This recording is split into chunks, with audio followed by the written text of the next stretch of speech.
Hello. आज की कहानी है the summer of the beautiful white horse.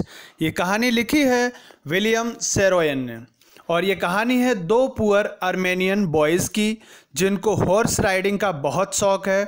ये दोनों गैरोगलेनियन ट्राइब से बिलोंग करते हैं, जो ट्राइब उनकी ऑनेस्टी और ट्रस्ट के लिए जानी जाती है। हालांकि साथ साथ में ये पुअर पॉवर्टी के लिए भी जानी जाती है।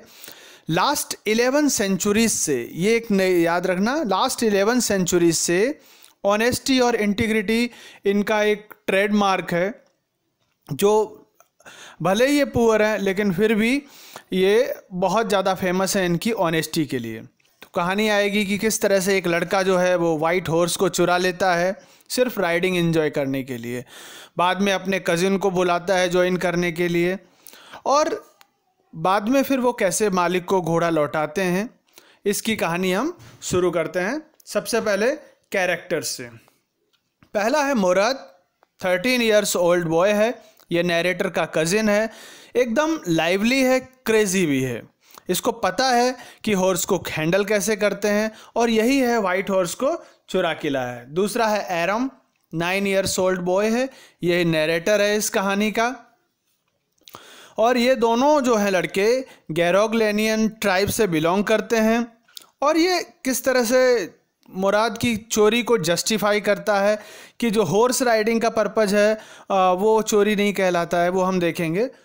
और कैरेक्टर है जॉन बायरो, फार्मर है और यही है घोड़े का मालिक, ओनर ऑफ द हॉर्स, जिसकी वजह से जब इसका घोड़ा चोरी होता है तो बहुत दुखी रहता है।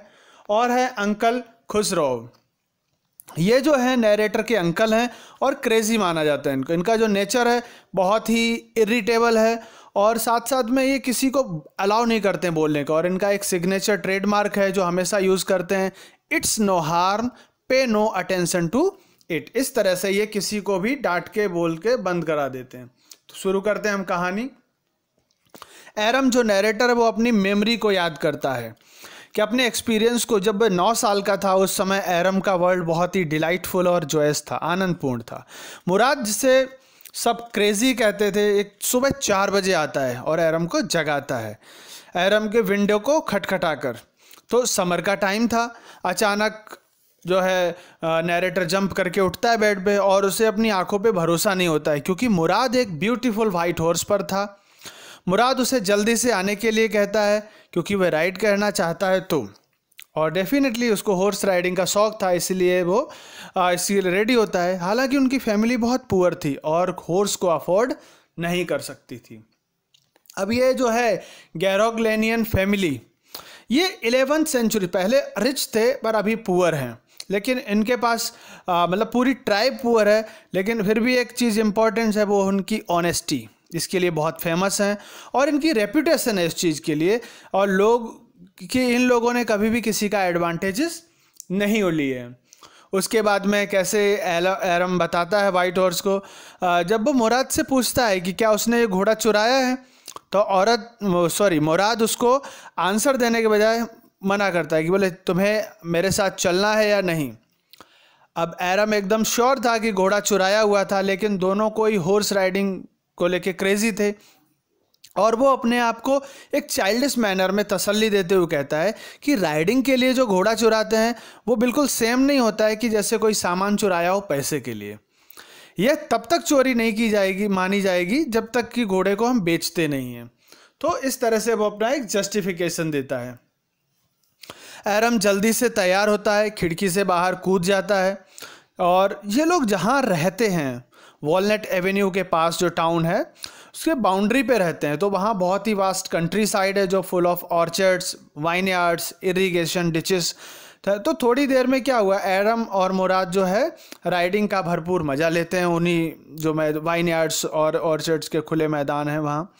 मुराद ने एक्साइटमेंट और इन्जॉयमेंट की खुशी में गाना भी शुरू कर दिया था। वैसे भी जो मुराद है वो एकदम क्रेजी माना जाता है। मुराद के अंदर जो है ट्राइब का जो क्रेजीनेस है वो नेचुरल मिली है। जैसे इससे पहले उसके अंकल में ये क्रेजीनेस देखने को मिलती है, जो खुसरो हैं, जो पावरफुल हेड है, ब्लैक उनके हेयर हैं और साथ साथ में क्या है कि सेंट जैक्सविन वैली जहाँ ये रहते हैं वहाँ इन्हीं की सबसे बड़ी मूछें भी हैं। मुराद को भी क्रेजी बॉय माना जाता है, जैसे उसके अंकल के इनहेरिटेंस से मिले हैं। हालांकि उसके जो फादर हैं मिस्टर जोराब, वो बहुत ही प्रैक्टिकल मैन है और उनमें क्रेजी कैरेक्टरिस्टिक्स देखने को नहीं मिलती हैं, जो क्रेजी स्ट्रिकनेस हम मुराद में और उसके अंकल में देखने को मिलती है। दोनों साथ में हॉर्स राइडिंग का एंजॉय करते हैं। उसके बाद मुराद हॉर्स को अकेला राइड करना चाहता है तो वो बोल देता है उसको उतार के। मुराद हॉर्स को किक करता है और तेज घोड़ा दौड़ाने लगता है। 5 मिनट के बाद मुराद रुकता है। अब एरम को भी अकेले हॉर्स राइडिंग करना चाहता है वो। मुराद श्योर नहीं था कि एरम को अकेले हॉर्स राइडिंग ये जानता है, क्योंकि कैसे मैनेज करेगा उसको नहीं पता है, हॉर्स कंट्रोल कैसे करना है। एरम ने जंप किया घोड़े पे और उसको किक करके बैठे।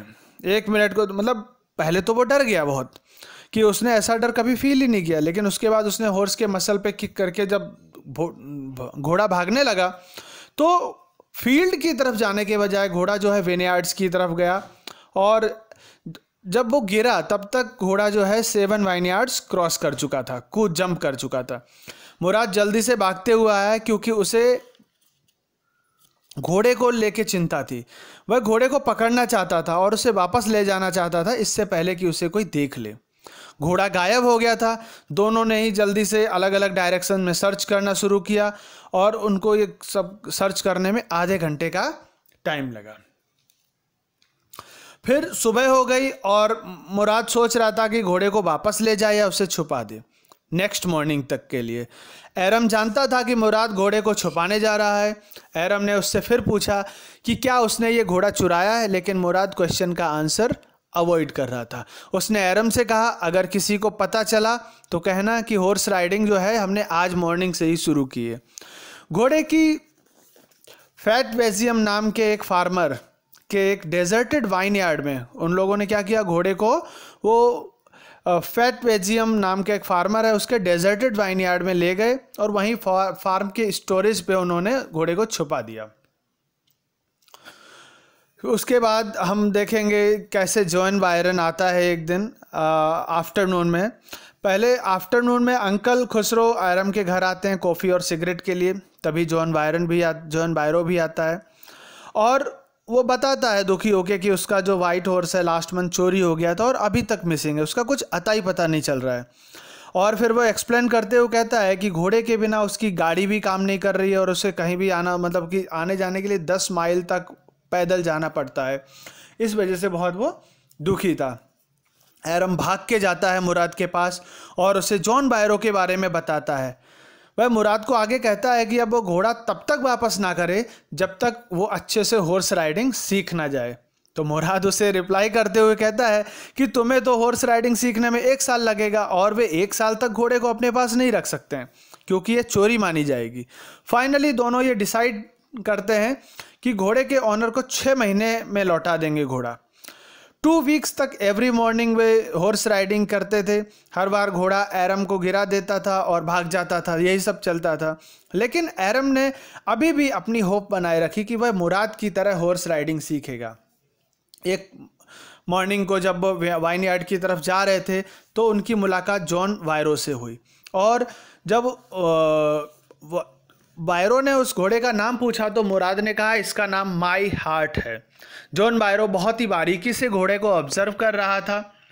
उसने घोड़े के मुंह को देखा, उसके टीथ को काउंट किया, सब एकदम मैच हो रहे थे जो उसके खोए हुए घोड़े से। उसने कहा कि अगर वह उनकी फैमिली को जानता नहीं होता या उनकी फैमिली की ऑनेस्टी के फेम को नहीं जानता होता तो यह ज़रूर कह देता कि ये घोड़ा उसी का है। लेकिन यह घोड़ा क्योंकि वो फैमिली को जानता है उन बच्चों की, तो कहा ये शायद उसके ट्विन हैं। नेक्स्ट डे क्या होता है, दोनों बॉयज़ जाते हैं घोड़े को लेकर जॉन बायरो के वाइन यार्ड में जाते हैं और वहीं घोड़ा छोड़ देते हैं। जब वो रिटर्न होते हैं तो डॉग्स उनको साइलेंटली फॉलो करते हैं। एरम सोचता है कि कहीं डॉग्स बार्क ना करें, लेकिन मुराद कहता है कि वो इनका रास्ता जानता है और वो बार्क नहीं कर, इसी वजह से उन्होंने बार्क नहीं किया। फिर आफ्टरनून में क्या होता है, उसी दिन जॉन बायरो वापस नैरेटर के घर आता है और बहुत खुश था वो, गॉड को थैंक किया, उसका घोड़ा पहले से अब स्ट्रांग हो गया था, उसका टेम्पर भी बेटर हो गया था। अंकल खुश रहो उसको चिल्लाकर शांत होने को कहते हैं क्योंकि उसका घोड़ा वापस आ गया था। और वही चीज़ वो कहते हैं, इट्स नो हार्म, पे नो अटेंशन टू इट। मुराद के पास जब एरम जाता है बताने के लिए जॉन बायरो, तब वो एक चीज़ और मुराद के बिहेवियर में देखता है कि वो रॉबिन नाम की एक बर्ड होती है, वो हर्ट हो गई थी तो उसका इलाज कर रहा होता है। तो यहाँ पर वो देखता है मुराद के एक और कैरेक्टर को, मतलब एक और उसके नेचर को देखता है जो उसको काफ़ी अच्छा लगता है। तो ये थी कहानी the summer of the beautiful white horse की। आई होप ये कहानी आपको पसंद आई होगी। अगर कोई भी डाउट है, कोई क्वेश्चन है, तो आप मुझे कमेंट करके पूछ सकते हैं। Thanks for watching this video. Thanks a lot.